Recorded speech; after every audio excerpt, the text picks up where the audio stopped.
시간은요, 오늘은 복음에 대해서 여러분들에게 말씀을 전하려고 합니다. 복음을 가장 간략하게 요약하면 하나님께서 예수님을 이 땅에 보내셔서 그의 아들의 그 십자가의 죽음으로 죄인들의 죄를 용서하시고 그들을 그리스도로 말미암아 하나님의 자녀로 인정해 주신다. 이게 복음에 대해서 아주 간략하게 요약한 거죠.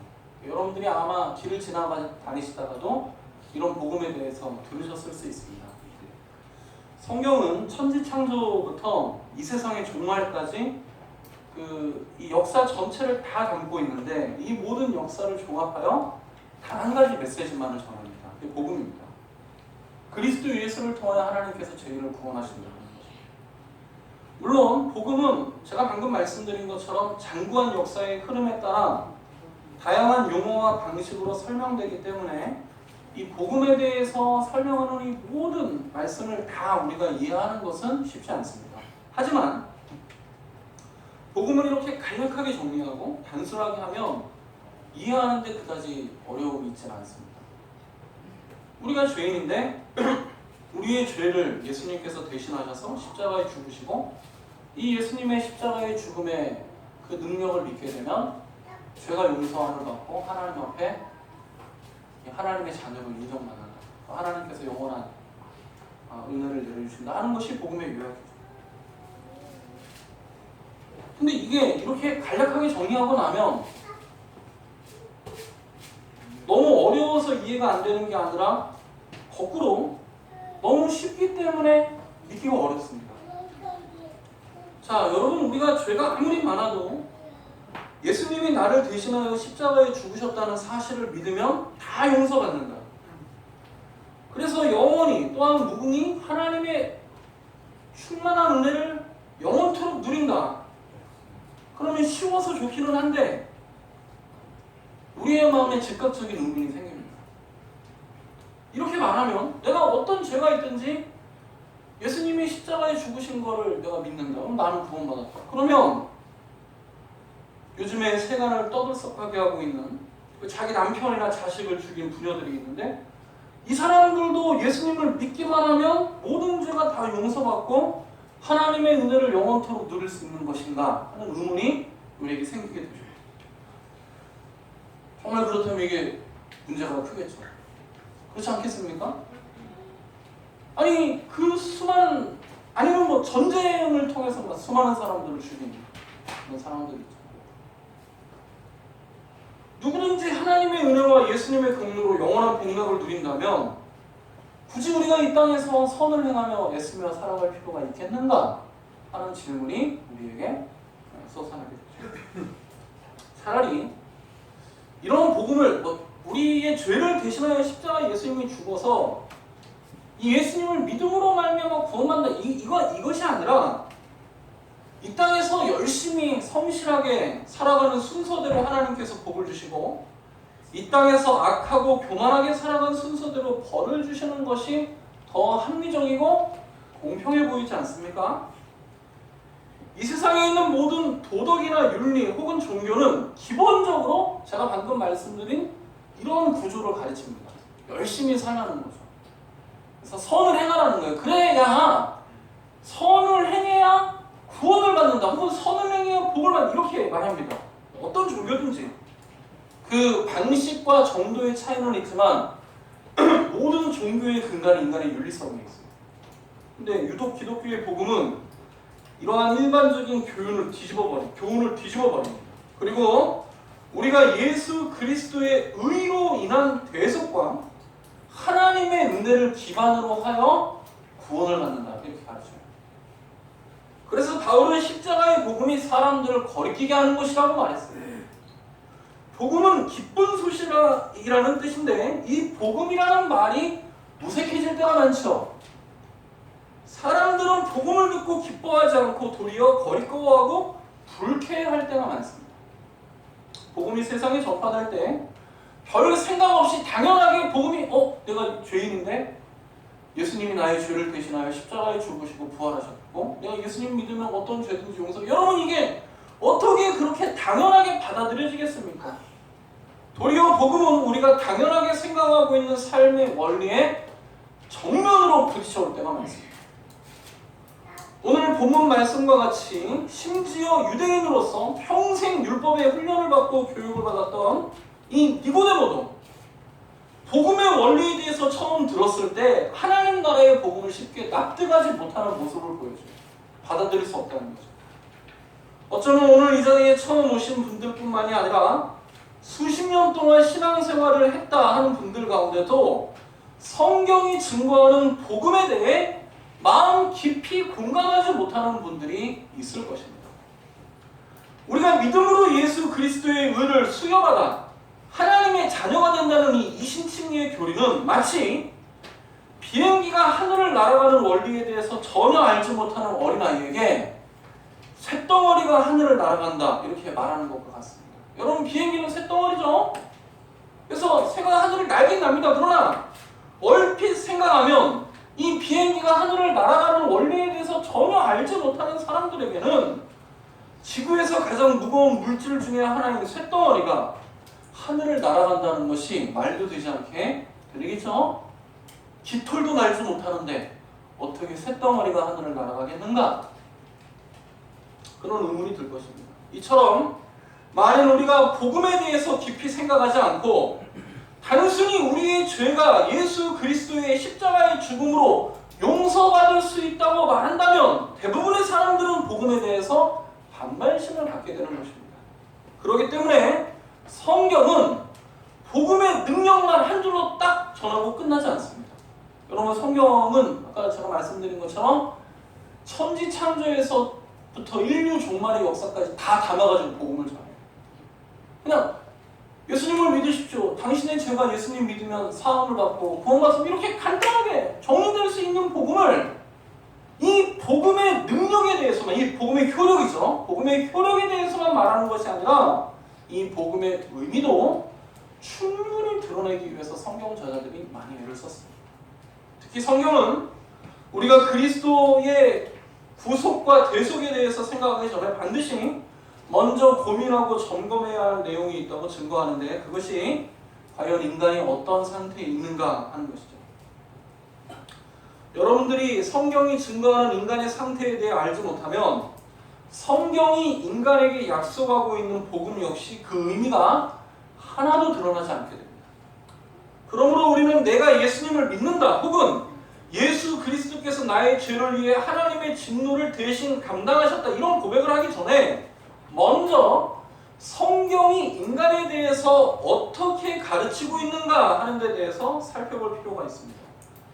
단순히 성경이 인간에 대해서 이런저런 진술을 하는구나 하는 정도에서 그치는 것이 아니라 실제로 성경이 가르치고 있는 이 교리를 우리의 마음과 삶에 깊이 가져올 필요가 있습니다. 그리고 이 하나님의 말씀을 따라 우리 자신을 비춰볼 필요가 있습니다. 쇳덩어리가 하늘을 나는 비행기가 되기 위해서는 하늘을 날 수 있는 엔진과 그에 필요한 여러 가지 추진력, 이 모든 장치를 반드시 구비해야 하겠죠. 이처럼 우리의 믿음이 참으로 구원 없는 믿음이 되기 위해서는 우리가 예수님을 믿는다는 그 말이 어떤 의미인지를 성경을 통해 충실하게 배울 필요가 있습니다. 이 모든 중간 과정들을 다 생략하고 나는 예수님을 믿는다, 그러니까 구원받았다 이렇게 말하는 것은 아무런 장치도 않고 그냥 쇳덩어리를 하늘에서 떨어뜨린 것 같아요. 아무 의미가 없어요. 절대 알지 않습니다. 그러한 믿음은 우리를 구원하지 못합니다. 성경에 의하면 모든 사람은 죄인이며 하나님의 직무 아래 살아가고 또한 장차 임할 하나님의 심판의 대상입니다. 자, 이게 성경이 인간에 대해서 말하는 거예요. 사람은 죄인이고 하나님의 진노 가운데 놓여있고 장차 임할 하나님의 심판의 대상이다. 인간의 죄인됨이 성경 전체의 내용을 형성하는 큰 틀입니다. 이게 성경의 전제예요. 성경은 시종일관 인간이 궁극적으로는 어떤 소망도 없는 상태에서 죄 가운데 하나님의 심판을 향해 날마다 나아가고 있는 존재다 이렇게 가르쳐요. 인간에 대한 성경의 가르침, 여기에서 복음이 출발해요. 이 성경의 전제에서부터 사람들은 성경에서 돌아서기를 시작해요. 이거부터 안 믿는 거예요. 여러분, 예수님이 예수님이 나의 죄를 대신해서 십자가에 죽으셨다, 이거부터 믿지 않는 게 아니라 우리가 죄인이며 하나님이 진노 아래 살아가고 하나님의 심판의 대상이라는 이 성경의 전제부터 믿지 않는 거예요. 여기부터 놀았어요, 사람들이. 우리는 우리의 죄를 심각하게 생각하지 않습니다. 사실 우리는 스스로를 죄인으로 여기지도 않죠. 사실상 요즘에는 우울증이나 공황장애 같은 마음의 병이 많아서 이 정신 분석학이 유행하고 있습니다. 정신과 의사들이나 상담가들이 많은 활약을 하고 있죠. 이들의 주장을 가만히 들어보면 현대인들은 스스로를 죄인이라고 절대 생각하지 않습니다. 우리는 우리를 의인으로 여겨요. 이게 우리가 우리를 바라보는 전제예요. 인간 전제예요. 이 사람에 대한 기본 전제가, 성경은 우리가 죄인이며 하나님의 진노 아래 놓여있고 하나님의 심판 가운데 놓여있다, 이게 인간에 대한 전제인데, 사람들은 우리를 이렇게 생각하지 않아요. 우리는 의인이죠. 우리는 우리가 어떤 범죄를 했을 때에도 그러한 선택을 하게 한 사회적이고 문화적인 요인을 찾으려고 합니다. 내가 죄를 지은 것은 내가 악하고 내 안에 죄의 본성이 있어서 죄를 지은 게 아니라 그런 형편이 있다는 거예요. 이게 인간을 바라보는 근본적인 마음의 자세.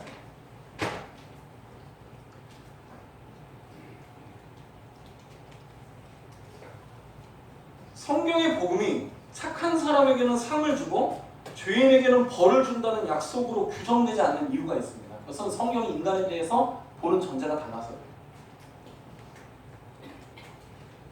성경에 의하면 누구도 이 하나님의 말씀과 하나님의 기준에 의하면 우리 중에 그 누구도 하나님 앞에 상을 받을 존재가 없어요. 우리가 행한 이 행실을 가지고 하나님 앞에 의롭다함을 받을 존재가 없는 거죠. 그러나 이 성경이 증거하는 교리가 우리에게는 매우 불편합니다. 여러분, 누가 이 땅에서 하나님의 말씀을 보지도 않고 하나님의 말씀을 듣지도 않았는데 내가 아무런 소망도 없는 죄인이다, 이 성경의 이 증언을 누가 이것을 당연하게 받아들이겠습니까? 감옥에 가보십시오.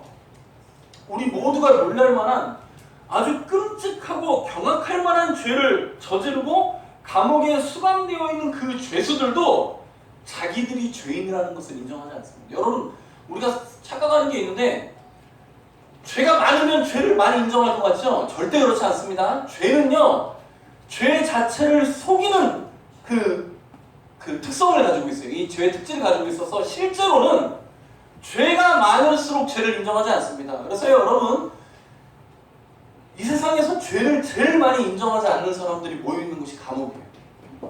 훨씬 더 악해요. 어떤 사람들은 자신이 저지른 잘못된 행동에 대해서 후회와 또한 사과를 하는 경우도 있습니다. 없는 건 아니에요. 그러나 그 어떤 사람도 자신이 지은 죄 전체를 되돌아보지는 않습니다. 우리가 저지른 수많은 죄주 중에 몇 가지 죄, 그것도 우리의 삶에 직접적인 어려움을 가져올 때에만 그 죄를 인정하고 사과할 뿐이죠. 그러나 성경은 결코 죄에 대해서 그렇게 가볍게 여기지 않습니다. 성경은 우리를 살아계신 하나님에 대한 반역자로 고발하고 있습니다. 그렇기 때문에 죄의 문제는 선량한 마음으로 우리가 지금 몇 가지 죄의 행동을 뉘우치고 관련된 사람들에게 사과를 하는 것으로 끝나지 않습니다. 또한 우리가 간혹 나타나는 선한 일이나 구제나 배품은 태평양에서 물을 몇 바가지 덜어내는 것과 같아요. 아무런 영향이 없어요. 우리의 죄인됨과 하나님의 진노와 하나님의 심판과 관련된 이 우리의 인간 존재의 본질에 대해서 아무것도 바꿀 수가 없어요. 수많은 사람들을 죽이고 해친 폭력배가 내가 우리 형님에게 의리를 지켰다, 이렇게 말하는 것으로 추앙될 수 없는 것과 같아요. 성경에 의하면 하나님의 진노의 대상인 죄인들이 이 땅에서 행하는 몇 가지 의로운 행동은 우리에게 아무런 도움이나 소망이 되지 못합니다. 왜냐하면 우리의 삶과 생각 전체가 거룩하신 하나님의 뜻과 상치되기 때문입니다. 우리는 본질적으로 사랑이나 감사나 평강이나 의와 진리를 만들어내지 못해요. 우리를 그냥 가만히 놔두면 우리가 그냥 이 땅 가운데 자연스럽게 살아가면 사람이 살아가는 이 삶이 사랑과 감사와 나라에는 경찰이 있는 거예요. 모든 나라는 군대 조직을 세웁니다. 대다수의 심리학자들이 주장하는 그대로 우리는 모두 잠재적인 죄인입니다. 우리가 죄를 짓지 않는 것은 죄를 지을 만한 형편과 여건이 조성되지 않았기 때문에 이 죄성이 억눌려지고 있는 거예요. 인간이라는 존재를 가만히 놔두면 아름답고 조화로운 공동체를 형성할 수 없다는 것을 우리 모두가 다 인정한 겁니다. 그래서 모든 나라와 모든 국가의 체제가 선 곳에는요 사법부가 있는 거예요. 잘못한 사람을 가두는 감옥이 다 있어요. 모든 나라는 다 감옥이 있어요. 감옥에 대해서 사람들이 다 관심을 안 가져서 그렇습니다. 그럼에도 불구하고 우리는 우리의 죄인됨을 결코 인정하고자 하지 않습니다. 사실상 현대 사회에 사는 사람들은 내가 죄인이라는 사실을 인정할 뿐만이 아니라 인정하지 않을 뿐만이 아니라 여러분 이 시대의 사람들은요 죄 자체를 인정하지 않아요. 죄가 없다고 생각해요. 죄라는 건 뭐죠? 우리가 태어나서 반드시 무엇인가를 행해야 할 게 있을 때 죄가 성립이 돼요. 근데 현대인들은 인간을 그렇게 이해하지 않아요. 뭘 반드시 해야 되는 게 아니에요. 하고 싶은 걸 하면 되는 거예요. 그렇기 때문에 사람들은요 이제 우리는 우리 자신을 죄인이다 이렇게 고백하지 않을 뿐만이 아니라 세상에는 죄가 없다고 말해요. 병이 있다고 말하죠. 불편함이 있을 뿐이에요. 우리가 살아가는 이 세상 전체가 우리를 향해 당신은 죄인이 아니다 이렇게 말합니다. 여러분이 살아가는 모든 세상을 다 둘러보십시오. 여러분의 모든 인간관계, 교회를 제외한 이 모든 인간관계에서 누가 우리에게 우리를 죄인이라고 고발합니다. 아무도 이렇게 말합니다. 우리 자신도 그렇게 말합니다. 이런 형편에서 누가 내 자신을 아무런 소망이 없는 죄인으로 인정할 수 있겠습니까? 그렇게 인정 안 합니다. 우리는 그 누구도 하나님 앞에서 우리 자신을 반성하지 않으며 그렇기 때문에 하나님의 심판에 대해서도 무감각합니다. 우리는 하나님의 심판을 두려워하지 않아요. 대부분의 사람들은 하나님의 심판의 자리에 나아가기 전까지 하나님의 심판을 두려워하지 않습니다. 제가 고등학교 다닐 때 과학을 가르쳤던 선생님 한 분이 있었는데요. 수업을 시작할 때마다 거의 매번 아주 특별한 일이 아니면 거의 매번 이분은 과학을 가르치기 전에 교회를 욕하고 수업을 했습니다. 이 중에 교회 다니는 사람 손 들어보라고 해가지고 왜 예수님을 믿느냐? 내가 하나님이 존재하지 않는다는 걸 보여주겠다. 그러면서 막 하나님을 욕해요. 쌍소리를 해요. 진짜 하나님 막 쌍소리를 합니다. 하나님에 대해서. 그리고 나를 한번 죽여봐라. 뭐 그런 일이 진짜로. 제가 볼 때는 이분 정신적으로 문제가 있어요. 그런데도 막 매번 그래요. 그러면서 우리에게 하는 말이 자기가 교사 생활 20년 했는데 자기는 20년 내내 이랬대요. 20년 동안 이렇게 건강하게 살기 때문에 하나님이 안 계신 줄 알아라. 그러면 이제 수업을 시작을 하셨어요. 이런 분들은 항상 하는 말이 하나님을 보여주면 그때부터는 하나님을 믿겠다 이러는 거예요. 여러분, 하나님은 이미 우리에게 하나님을 보이셨습니다. 빌립이 예수님에게 뭐라고 했죠? 아버지를 보여주면 족하겠습니다. 그러니까 예수님 뭐라고 했어요? 네가 나를 보았는데 아버지를 본 것이나 다름없다. 여러분, 하나님은 이미 우리에게 당신을 보이셨습니다. 하늘과 바다를 보십시오. 하나님께서 만드신 피조 세계는 하나님의 위대하심과 지혜와 능력을 나타냅니다. 우리 안에 나타나는 소망과 사랑에 대한 그런 갈구함을 생각해 보십시오. 하나님께서는 우리에게 그의 거룩하심도 증거하셨습니다.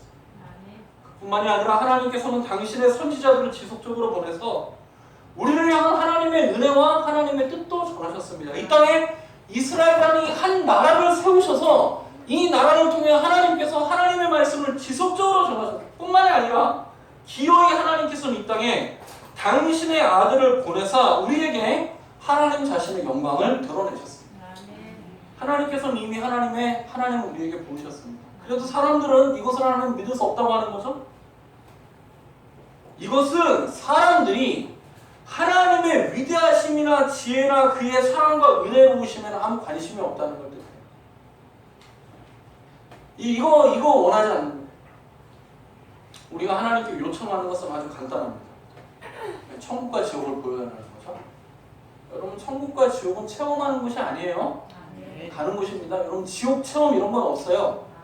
요즘에 뭐 그 TV에서 군대 체험 이런 거 있잖아요. 그런 것처럼 3일간 지옥 체험하면 내가 예수 믿겠다 이런 사람들이 있어요. 여러분, 이거는 하나님의 뜻에 대해서 아예 모르는 거예요. 마치 교제를 시작한 형제와 자매가 서로의 인격과 삶의 방향에 대해서는 전혀 개의치 않고 그저 서로의 통장 잔고만 궁금해하는 것과 다름이 없어요. 비록 사람들은 통장의 잔고를 보고 배우자를 선택하는 일이 있지만 그것은 진정한 사랑이라고 말할 수 없겠죠? 이것과 같아요. 하나님께서는 이미 우리에게 하나님에 대해서 충분히 믿어야 할 이유를 보이셨습니다.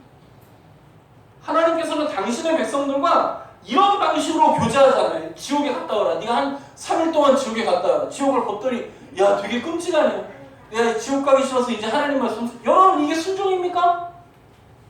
그러려면 하나님께서 인간을 왜 이런 존재로 만드셨겠어요? 그냥 하나의 물체로 만들면 되지. 하나님께서는 인간을 영적인 존재로 만드셨어요. 하나님께서는 우리에게 의와 선을 기대하십니다. 인간은 화학 물질 덩어리가 아닙니다. 그것은 우리의 육신을 구성하는 한 부분일 뿐입니다. 우리에게는 의가 있어야 되고 선이 있어야 되고 거룩함이 있어요. 이것이 하나님께서 우리의 삶에 대해서 평가하시고 여기에 대해서 인격적으로 보응하시는 하나님 부분이에요. 지옥은 체험하는 곳이 아니라 가기 전에 두려워해야 하는 곳이에요. 우리의 죄를 생각합니다. 그렇기 때문에 죄인은 마땅히 피할 수 없는 하나님의 심판에 대한 두려움을 가지고 있어야 해요. 그러나 이 땅에 사는 그 누구도 하나님의 진노와 심판을 전혀 두려워하지 않습니다. 내가 죄인이라는 생각도 없고 하나님이 거룩하신 분이라는 생각도 없고 이 거룩하신 하나님께서 죄에 대해서 분노하시는 분이라는 생각도 없으니까 우리는 하나님의 심판이 두렵지가 않아요. 우리는 우리 자신도 하나님도 모르는 상태에 있습니다. 자, 바로 이 상태에서 복음이 제시됩니다. 예수를 믿겠느냐, 이 말은 제가 지금까지 이렇게 긴 시간 동안 설명했던 이 성경이 말하는 인간에 대한 대전제를 받아들이겠느냐 하는 거예요. 예수님을 믿는다는 신앙 고백은 우리가 이 땅을 우리의 마음대로 살 수 없는 존재임을 인정하겠느냐 하는 질문이 여기 포함된 거예요. 아멘. 뭐라고요, 여러분? 당신이 예수님을 믿겠습니까? 이 말은 내가 내 마음대로 그냥 인생을 내가 먹고 싶은 거, 내가 하고 싶은 거 살아가면 잘 사는 게 아니라 하나님께서는 인생을 이 땅에 만드시고 반드시 우리에게 해야 할 일을 주셨다는 의로운 삶을 위하여 살아야 한다는 것을 인정하겠다는 거예요. 참으로 예수님을 믿는 사람은 자신의 감정과 기분을 인생의 기준으로 세우는 것을 포기하겠다는 거예요. 포기했다는 거예요, 정확하게 말하면. 나는 나의 인생을 나의 감정과 기준에 따라, 감정과 기분에 따라 내 인생의 기준을 세우지 않겠습니다. 이것은 이 세상의 모든 사람들이 누리는 자아의 자유를 회개하겠다는 거예요. 또한 예수를 믿는다는 이 신앙 고백은 우리가 거룩하신 하나님의 뜻 앞에 우리 자신을 세우기를 원할 뿐 아니라 내 자아의 자유를 폐기하고 이제 우리 자신을 하나님께서 내게 주신 이 거룩한 뜻에 내 자신을 세우겠다는 뜻만이 아니라 내가 이렇게 하나님의 뜻 앞에 나를 비추어 볼 때 아무런 소망이 없는 죄인임을 고백하고 하나님의 거룩한 진노를 느끼며 하나님의 심판을 두려워한다는 거예요. 아멘. 여러분, 예수를 믿는다는 이 고백은 하나님의 진노 앞에 두려워 떨므로만 가능합니다. 아멘. 왜 예수를 믿죠? 하나님의 심판이 두렵기 때문입니다. 저는 자신의 죄에 대해서 아무런 감각이 없고 이 죄에 대해서 진노하시는 하나님을 생각하지도 않고 하나님의 심판하심에 대해 전혀 떨림이 없는 교인들을 많이 만나보았습니다. 여러분들도 이러한 교인들을 만나보셨죠? 교회는 다녀요. 몇 년 동안 다녔어요. 그런데 내 죄에 대한 감각이 하나도 없고 이 죄에 대해서 진노하시는 하나님을 생각하지도 않고 그러한 진노로 말미암아 내게 부어진 하나님의 심판하심에 대해 전혀 두려움이 없이 신앙생활을 지속하는 기독교인이 많습니다. 그러나 그러한 사람이 몇 년 동안 교회를 다녔던지 그 사람이 나이 때부터 신앙인이든지 아니든지 그것과는 상관이 없이 그들은 성경이 전하는 기독교 신앙을 갖지 못한 사람들이에요. 그들이 우리보다 행실이 온전치 못해서가 아니라 그들은 예수님을 믿지 않아요. 예수님을 믿노라 하지만 믿지 않는 겁니다. 그뿐 아니라 예수님을 믿는다는 이 말은 우리가 비록 도무지 하나님 앞에 인정받을 수 없는 죄인이고 그러한 능력도 없지만 그러한 상태를 벗어나 거룩하고 정결하며 영광스러운 삶을 살아가기 소망하는 열정도 있어야 예수를 믿는다고 말할 수 있습니다. 이걸 묻는 거예요. 당신이 예수를 믿겠습니까? 이 질문은 당신은 당신 마음대로 살 수 없는 존재임을 인정하며 하나님의 거룩한 뜻 앞에 비추어 볼 때 당신이 죄인이며 하나님의 진노와 임박한 심판을 두려워하는 사람이며 그러나 이 상태에서 벗어나기를 원하여 그리스도 예수의 십자가를 바라보겠느냐? 이게 예수를 믿겠느냐는 질문이에요. 결론적으로 말씀드리면 이렇듯 우리가 예수님을 믿는다는 이 말은 우리의 내적인 존재의 기질 자체가 새로워져야 예수를 믿는 거예요. 아무도 이렇게 하고 싶지 않거든요. 아니 여러분, 우리 중에 누가 내 마음대로 사는 자유를 폐기하고 싶습니까? 누가 내가 하나님의 진노 앞에 서 있는 죄인이라는 걸 내 스스로 알 수가 있습니까? 내가 하나님의 심판 가운데 누가 이게 하나님의 심판 안 한다니까. 여러분 세상에 나가보십시오. 사람들이 이렇게 살아가는 사람이 있습니까? 이거는 우리의 본성을 거스르는 거예요. 누구도 자기의 자유를 스스로 폐기하지 않습니다. 내 마음대로 살고 싶죠. 내 뜻대로 살아가는 게 내 인생의 목적이고 내가 원하는 걸 이루는 건 내 삶의 목적이고 그러한 삶 가운데 죄와 하나님의 진노, 하나님의 심판을 누가 이 사람들이 깨닫고 그 하나님의 두려움에 하나님의 심판의 두려움을 심판으로 말미암아 누가 두려워 떨고 있습니까? 아무도 그렇게 안 해요. 예수를 믿는다는 말은 우리의 내적인 존재의 기질 자체가 새로워져야 돼요. 이것을 뭐라고 말합니까? 거듭남이라고. 그래서 예수님께서는 평생 동안 신앙 행위를 해왔던 니고데모에게 네가 거듭나지 않았기 때문에 하나님 나라에 갈 수 없다고. 사랑하는 성도 여러분, 여러분은 거듭난 사람들입니다.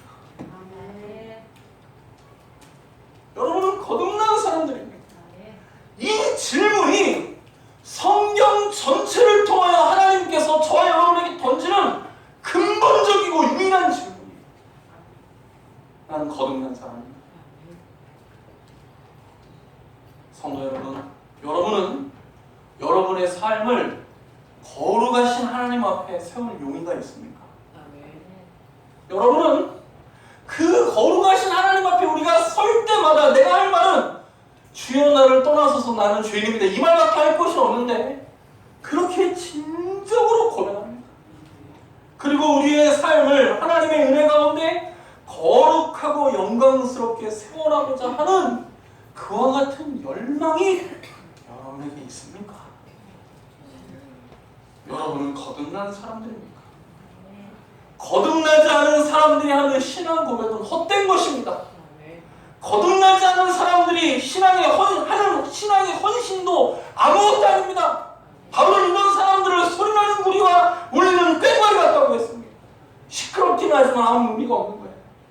성도 여러분, 여러분은 거듭난 사람들입니까? 교회 공동체라는 것은 항상 영혼의 거듭남을 소망하고 영혼들이 거듭나는 것을 체험할 수 있는 공동체가 되어야 합니다. 여러분, 이것이 교회예요. 예수님께서는 사람이 거듭나기 위해서는 물과 성령이 있어야 된다고 했어요. 여러분 물이 뭐죠? 이 세례를 말하는 거예요. 세례 요한의 사역이 앞에 나오니까. 물은 세례 요한의 사역을 뜻하며 성령은 하나님의 역사를 뜻합니다. 우리가 거듭나기 위해서는 하나님의 말씀을 신실하게 증거하고 우리의 죄성과 하나님의 거룩하심을 드러내는 말씀 선포의 사역이 우리에게 있어야 돼요. 하나님의 말씀을 들어야 돼요. 그러나 이것이 전부가 아닙니다. 이 전해지는 말씀 가운데 하나님께서 당신의 창조의 영을 우리 안에 부어주실 때 우리는 거듭날 수 있어요. 우리가 거듭나게 돼서 그래서 전에는 거부하고자 했던 하나님의 뜻을 이제는 사모할 수 있게 되며 전에는 도무지 아무런 관심이 없었던 거룩한 삶을 소망할 수 있게 됩니다. 거듭나야 이렇게 돼요. 거듭나야. 이 거듭남은 우리를 그리스도에게로 이끌어 우리로 하여금 회개와 믿음으로 그리스도를 의지하고 신뢰하게 합니다.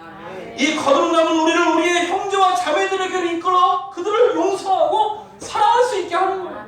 그러므로 거듭남이야말로 기독교의 모든 것입니다.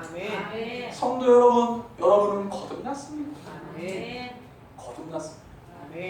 몇 년을 신앙생활 했는지는 중요하지 않습니다. 전혀 중요하지 않아요. 여러분의 직분도 중요하지 않아요. 아무것도 아니에요, 여러분. 내가 거듭났느냐 거듭나지 않았느냐가 중요해요. 나에게는 물과 성령이 있는가? 나는 이 하나님의 말씀 앞에 내 자신을 세웠고 이 하나님의 말씀 앞에 내 자신의 모습이 다 깨어지고 내가 하나님 앞에 할 수 있는 말이라고 내가 죄인입니다. 내가 하나님의 심판이 두렵습니다. 이 시간 여러분 자신을 돌아보십시오. 여러분 안에는 하나님의 말씀과 성령의 역사가 있습니까? 만일 여러분에게 아직 거듭남이 없다면, 여러분이 아직 거듭나지 않은 사람이라면 사랑하는 여러분 자신을 하나님의 말씀 가운데로 이끌어가야 합니다. 그리고 그 하나님의 말씀을 들으며 하나님의 도우심을 간절히 구하셔야 합니다. 하나님께서는 긍휼에 뛰어나서 이와 같이 하나님의 은혜를 구하는 사람들을 외면하지 않으실 것입니다.